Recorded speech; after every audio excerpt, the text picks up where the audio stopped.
আসসালামু আলাইকুম। আরও একটি ব্লগ ভিডিও দেখার জন্য আপনাদেরকে স্বাগতম জানাচ্ছি। আশা করছি আপনারা সবাই ভালো আছেন, আমরাও আলহামদুলিল্লাহ ভালো আছি।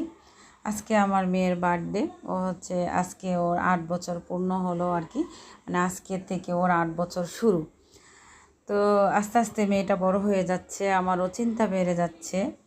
আসলে আমার মেয়েটা ছোট থাকলে মনে হয় আমার কাছে ভালো। তো আস্তে আস্তে যখন মেয়েগুলো বড় হয়ে যায়, পরের বাড়িতে দিয়ে দিতে হয়, এটা একটা মানে খারাপ লাগে আর কি, কষ্টটা লাগে বেশি। তো এই যে ও অনেক খুশি, মানে ওর ভাই বোনদেরকে নিয়ে ও কেক কাটতেছে। গত বছর কিন্তু ও কেকটা কাটতে পারে নাই, বার্থডে সেলিব্রেট করতে পারে নাই কেমন সুন্দর করে, কারণ ও তখন ওর আব্বুর কাছে ছিল সৌদি আরবে। তো ওখানে তো আসলে আমাদের আত্মীয় স্বজন কেউ নাই কার সাথে বার্থডে সেলিব্রেট করবে। তো এমনি ওকে ওর আব্বু বেড়াতে নিয়ে গিয়েছিলো, তারপর বেকারি থেকে কেক এনে, ছোটো একটা কেক এনে আমরা বাসায় ওর বার্থডে করেছিলাম। তো আজকে ও অনেক খুশি, কারণ সবাইকে নিয়েও কেক কাটতেছে, আবার বেলুন দিয়ে বাসাটাকে একটু সাজিয়েছি, এটাই সবচাইতে আনন্দ। তো প্রতি বছর কিন্তু ওর বার্থডেটা মানে ছোটোখাটো করে হলো, খুব সুন্দর করে করি।